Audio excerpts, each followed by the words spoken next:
السلام علیکم ورحمۃ اللہ وبرکاتہ۔ الحمدللہ وحدہ والصلاۃ والسلام علی من لا نبی بعدہ۔ 5 اپریل UNO کا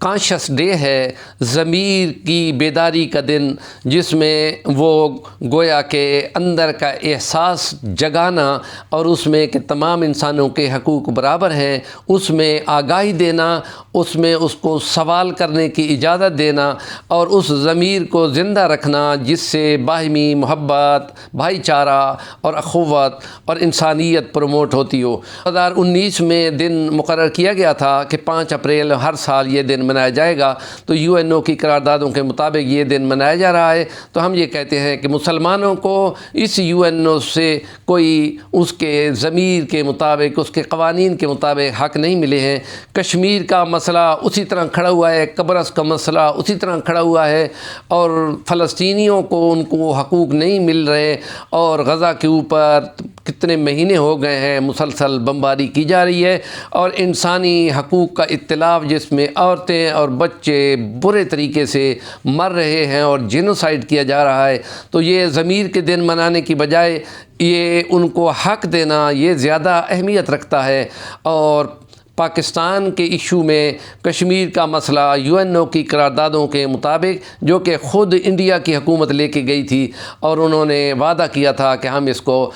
پلیبسائٹ کے ذریعے سے کشمیروں کو حق کے رائے دہی کی بنیاد پر پاکستان یا کشمیر سے ملنے کی اجازت ملے گی، لیکن آج تک ان کو نہیں ملی، اور مودی کی حکومت نے باقاعدہ وہ خصوصی حیثیت ختم کر کے ضمیر کو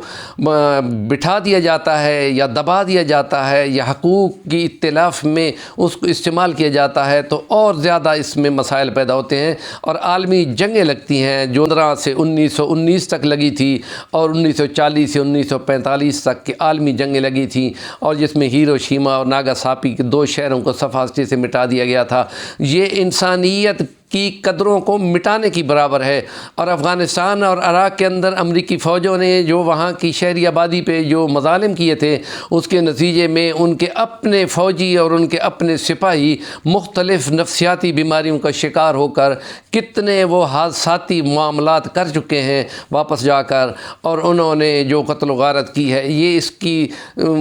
ثبوت ہے کہ بندے کا ضمیر، اس کو تسلی ملنی چاہیے، اس کو آگاہی ملنی چاہیے، اور اس کو دبانا نہیں چاہیے۔ اور اس لیے ہم یہ کہتے ہیں کہ اسلام کی تعلیمات اس کے مطابق ہیں، اور خدا کا حق سب سے پہلے ہے کہ جس خدا نے پیدا کیا اس کی پہچان کی جائے، اور اس کے ساتھ کسی کو شریک نہ کیا جائے، اور محمد رسول اللہ صلی اللہ علیہ وسلم اللہ کے آخری نبی ہیں، تو ان کی اتباع کرنا ہی انسانیت کی خدمت ہے۔ نبی پاک صلی اللہ علیہ وسلم کا فرمان ایک امریکی صدر نے کچھ سال پہلے بیان کیا تھا کہ اسلام کا پیغمبر یہ کہتا ہے کہ جو چیز اپنے لیے پسند کرتے ہو وہی دوسرے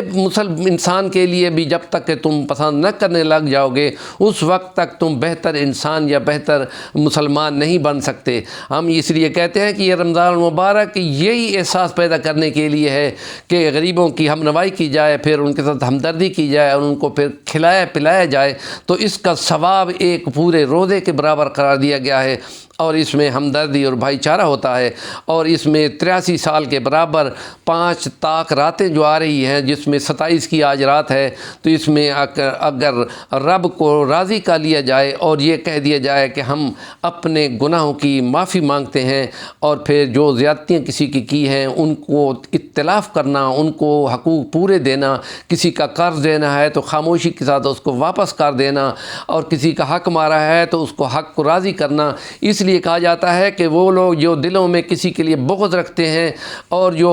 والدین کی نافرمانی کرتے ہیں، ان کی اس رات میں بھی کہ جو 83 سال کے برابر بخشش کی رات ہوتی ہے، ایسوں کو وہاں نیکی نہیں ملتی۔ اس لیے ہم یہ کہتے ہیں کہ یہ دن خاص طور پہ اسلام کی تعلیمات کے مطابق ہے۔ نبی پاک صلی اللہ علیہ وسلم کو ایک شخص کہتا ہے کہ آپ ان کو تلقین کر رہے ہیں، تو وہ شخص کہتا ہے یا رسول اللہ میں زنا کو نہیں چھوڑ سکتا، تو صحابہ کو بڑا غصہ آیا، تو حضور نے اشارہ کیا کہ تم چپ رہو، اور پھر آپ نے اس کو فرمایا کہ تم جس سے برائی کرنا چاہتے ہو وہ کسی کی ماں ہوگی، یا کسی کی بہن ہوگی، یا کسی کی بیوی ہوگی، یا کسی کی بیٹی ہوگی۔ اب تم یہ بتاؤ کہ کیا یہ چیز اگر تمہارے یہ چاروں رشتے موجود موجود ہوں اور کوئی بندہ ان میں سے تمہارے رشتوں میں یہی برائی تمہاری وہ کرنا چاہے تو کیا تم اجازت دو گے؟ تو وہ شخص ایک دم جھلا کے کہتا ہے کہ میں اس کا سر اڑا دوں گا تلوار کے ساتھ۔ آپ نے فرمایا اسی طرح تمام انسان برابر ہیں اور کوئی بھی عکس نہیں چاہتا کہ اس کی عزت اور اس کی ضمیر